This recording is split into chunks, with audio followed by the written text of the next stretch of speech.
For those of you who are regular on this channel, you might notice that I'm very critical towards Square Enix. The thing is, there are loads of stuff from Square Enix that I genuinely love. The Nier franchise is phenomenal. It's still an insanely huge cultural icon for the video game landscape, even to this day. It's more on Automata than Replicant, but even Replicant still has its fair share of impact towards the video game cultural landscape. But Nier is a more recent franchise. They have built a legacy of game franchises, especially when they're still just Square and just Enix. Final Fantasy, Dragon Quest, Kingdom Hearts, the list goes on. They have an amazing legacy of video game franchises and definitely a large number of fans, a lot of which I pissed off, but I'm just being honest here. Square Enix has not been doing great lately. It's to the point where I refuse to believe that the Final Fantasy XIV team are from Square Enix. They're doing so well that they cannot possibly be from Square Enix, who are not doing so well. And that brings me to the latest news that triggered this entire video. Square Enix sold off their Western studios to the Embracer Group. The sale means that Embracer owns Crystal Dynamics, Eidos Montreal, and Square Enix Montreal. Their franchises include Tomb Raider, Thief, Deus Ex, Legacy of Kain, and over 50 other games now owned by the Embracer Group. Square Enix, meanwhile, still has Western games from other studios such as Just Cause, which is great until the 4th game, Outriders. What was Outriders again? Wait, it's by People Can Fly? As in Painkiller? Bulletstorm? And they're making some generic looter shooter. And finally, Life is... The rest of the franchises are owned by Square Enix's other Western studios like Crystal Dynamics and Eidos, and they got sold off for just $300 million. $300 million. Now, that's a lot of money, granted, but there are like 3 studios and lots of franchises owned by those studios that Square Enix just sold to Embracer Group for just $300 million. Activision Blizzard was bought by Microsoft for $68.7 billion. Sony bought Bungie for $3.6 billion. Embracer Group themselves is this big corporate blob who already own THQ Nordic, 3D Realms, as in the guys who make Duke Nukem, and they also bought Gearbox for $363 million.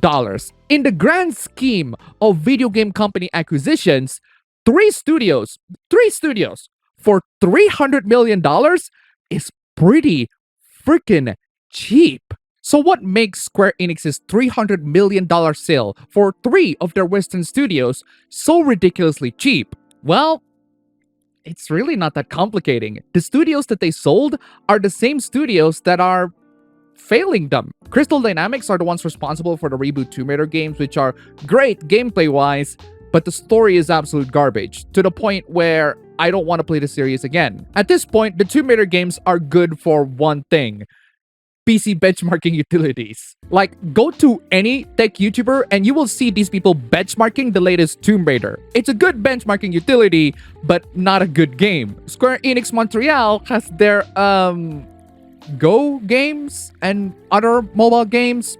Can you believe why they got sold off? Sleeping Dogs is one of the best games in the last decade that we still haven't heard anything about. Eidos is responsible for lots of games, but they have no idea what they're doing with them. The last Thief was the reboot Thief. It's not a very good game. Their last Deus Ex was Deus Ex Mankind Divided. That game was pretty excellent and sold really well. It sold so well that Square Enix cited that game in their financial results briefing and said that it has led to an increase in net sales. And yet, they did nothing to the franchise. Absolutely nothing. The last legacy of Kain was a free-to-play multiplayer action game that got cancelled after the beta. That's just sad. So instead of revitalizing the studios and make them to, make good games, Square Enix just gave them up. $300 million is an amazing deal for a lot of these franchises, with a backbone of legacy and fans waiting to see the next installments. And yet, they just gave these franchises up so that they can be absorbed by a corporate blob. That tells me that they gave up on these studios and they gave up on these franchises. Will this result in future games?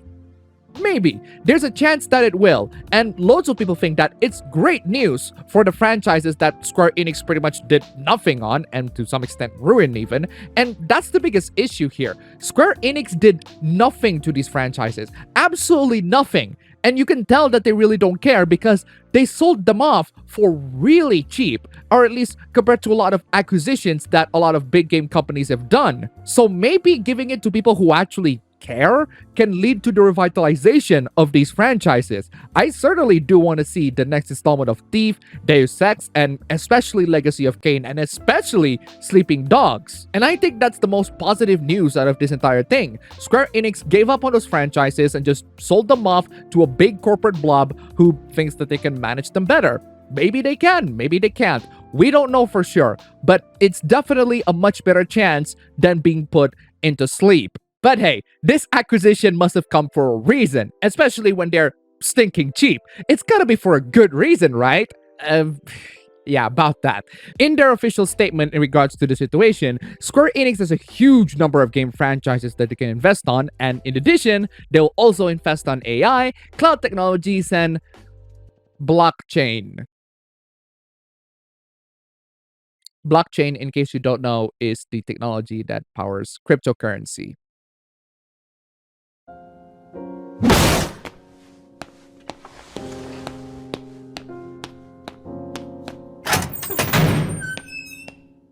Square just... This is, in my opinion, Square's biggest issue right now. Profit over quality. With that, let's talk about their biggest example in this problem.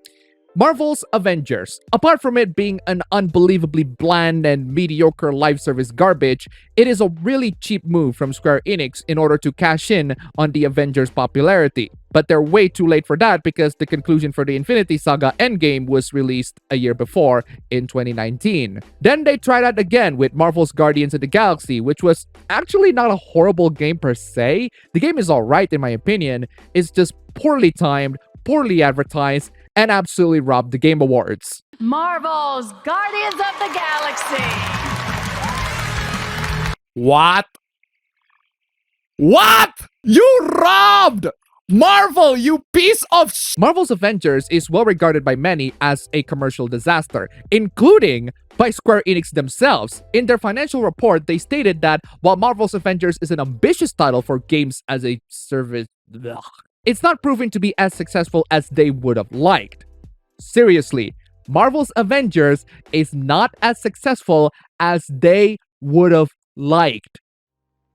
Think about it for a second. Marvel's Avengers should have been an easy cash grab for Square Enix. The Avengers is an incredibly popular franchise. Loads of people know about the Avengers. And since corporations these days don't make movie license games anymore, there's still a market for games based on popular franchises, like the Batman Arkham games and the Insomniac Spider-Man games. And yet here we have Square Enix failing to make an Avengers game successful. Square Enix was handed a shotgun and being told to shoot a target point blank 6 foot across, and they still missed it. Their games as a service model, aptly named GAS because that seems to be what they've been huffing, continues with Babylon's Fall. Yeah, some of you might not remember that this game existed. It's another installment of Square Enix's live service bullcrap. This game is bad. Really bad. Not a lot of people played it. Player numbers are dropping. The game was not available in my region, and I thank the Lord for that. I mean, Platinum Games,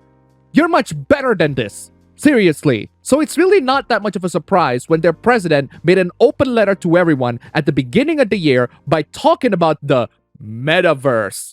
Oh, I wish it was the Persona Metaverse. No, this is Metaverse in the context of virtual worlds and virtual everything. Square Enix, your MMO, Final Fantasy XIV, that's a virtual world that you already built. This Metaverse thing already exists. You already built it. Stop adding crypto nonsense here. Just a quick reminder of what Square Enix is planning to do with their blockchain stuff. The president talked about NFTs. Back in January, he said that this is NFT year one. Well, in this year, as I reported back in March, NFTs are failing. NFT sales are plummeting, NFT interests are falling, people who bought NFTs lost millions and millions of dollars. Remember when Ubisoft are doing their own NFT projects with Ghost Recon Breakpoint and how we just don't get it? Well, they're doing so well that there's little to no mention of the NFT projects in the future announcement of the Ghost Recon franchise or the Tom Clancy franchise in general, and their company is on the verge of being sold. So why would Square Enix think that blockchain technology or NFTs in current year is a good idea when it pretty much destroys everything in their path? It's pretty simple, guys. They just want to make more and more money, and they're gonna do whatever it takes to monetize the living crap out of their IPs and siphoning the money out of your wallets. And yes, they doubled down on this. No, really, Square Enix genuinely thinks that this Metaverse thing is the future, so they're gonna double down on the Metaverse thing, ignoring the fact that Final Fantasy XIV is already in and of itself a Metaverse, and one that you can actually play for free up to level 60 with the first expansion. And I really do mean it when they say that they are aiming for profit over quality. The execs of Square Enix, the suits of Square Enix, are completely out of touch with the consumers. Literally, in the letter, they said that some people play to have fun. Yeah, that's right. Some people who play video games play them to have fun, not, all of them. They also said that traditional games would be not enough for the company. Ah, yes, traditional games. Games that are, fun. The game is fun.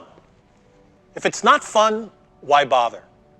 That's not enough, clearly. We also need them to squeeze as much money from the consumers as possible at the detriment of fun. But hey, there are those people who want to play to contribute, as in play games to make money. We're not talking about people playing games to make content on the internet to make money. At least those people produce content. At least those people produce something tangible. We're talking about people who play video games to produce virtual items that could be sold to other people. I can already see the next job listing in LinkedIn. Someone's gonna get paid minimum wage to grind items in Final Fantasy XIV. Guy contributes nothing to society and in fact makes society worse because Square Enix turns the game into a pay-to-win trash. And honestly, do you really think that Square Enix is doing all of this for the benefits of the consumers like you? Do you really think that Square Enix is giving you all this in-game, real money-making feature so that you can reap all the benefits? No, it's so that the suits can reap the benefit.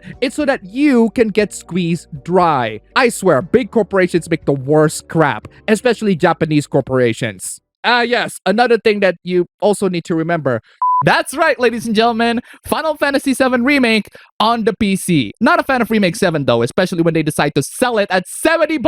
No, really, $70. It's the new normal for this gaming industry. And to that I say, screw you, gaming industry. This is why I sail the 7 seas. And you probably should too. Square Enix moved their games exclusively to Epic Games Store. Epic Games Store is the one digital distribution store that gives you more shares and more profits for every game bought in that platform compared to Steam. For indie game companies, I could see why they would be going to Epic.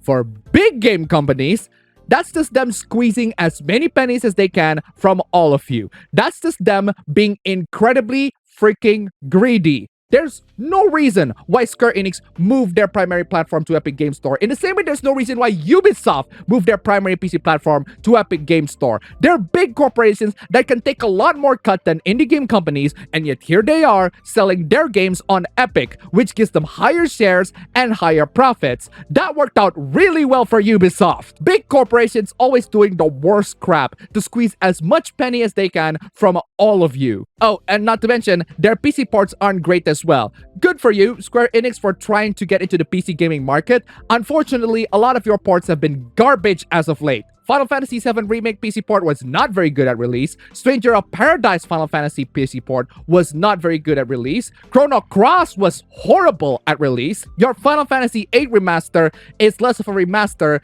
and more of a glorified port. The fans of your games are doing a much better job at remastering your games than you did. I haven't even talked about their censorship issues. Well, actually I have a couple of times in this channel, but let's recap them here. This year, you got the Chrono Cross Remaster, where the remaster remastered version is censored, but you can revert back to the original texture, which is uncensored. So why even censor them in the first place if you're gonna keep the original as well? Final Fantasy censorship is so bad, it has an entire wiki page dedicated to the things that got censored in all of their games, such as Final Fantasy VIII Remastered. And that's where the ethics department come in.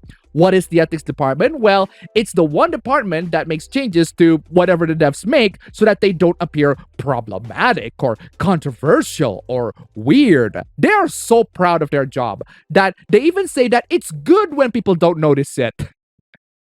Unfortunately for you, Square Enix, we do notice it. So you're not exactly doing a great job at hiding your censored content. This is just the icing on the cake. I can go on about Square Enix's ethics department and their localization team that horrendously mistranslates stuff, like in Neo Tuewi, a game that bombed for the record. I think you all get the point. Not only that they gave up with their potentially profitable IPs, not only that they're prioritizing profit over quality, but they also have an entire department dedicated on censoring content just so that it can appeal to a broader audience. And even on that regard, they're not doing a good job at it, because if their goal is to make sure that players don't find out about it, then they failed.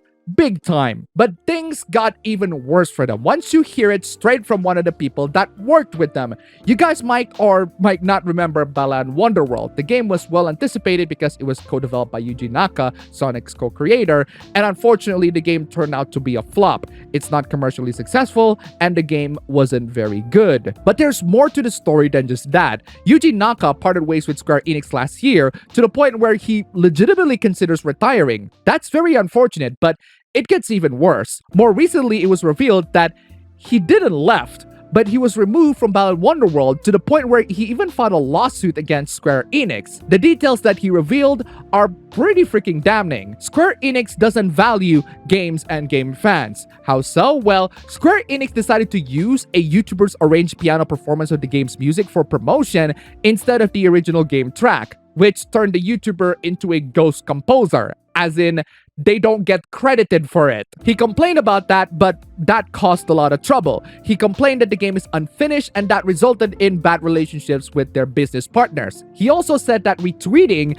and liking and interacting in general in social media is pretty much banned. This is where he said that Square Enix doesn't value the game fans at all. Just when you think using an arranged cover for the original track without crediting them isn't bad enough. He goes on to apologize to the customers who bought Balan Wonderworld and experienced a buggy and unfinished game. Now, a lot of this is from Yuji Naka, so you can take it with a grain of salt, but his words and the lawsuit as well have shown that he's not really having a good experience with them. And that's just one of the things that we have to face in the entertainment industry. The biggest corporations make the worst crap. So a lot of the stuff from big corporations are the kind of stuff that should be viewed with skepticism, especially if it's from Square Enix. And that's really sad because Square Enix, when being given the chance, can actually make great games. Again, Final Fantasy XIV is so good that I refuse to believe that it's Square Enix themselves who are responsible in reviving the game into this mega blockbuster, critically acclaimed MMORPG.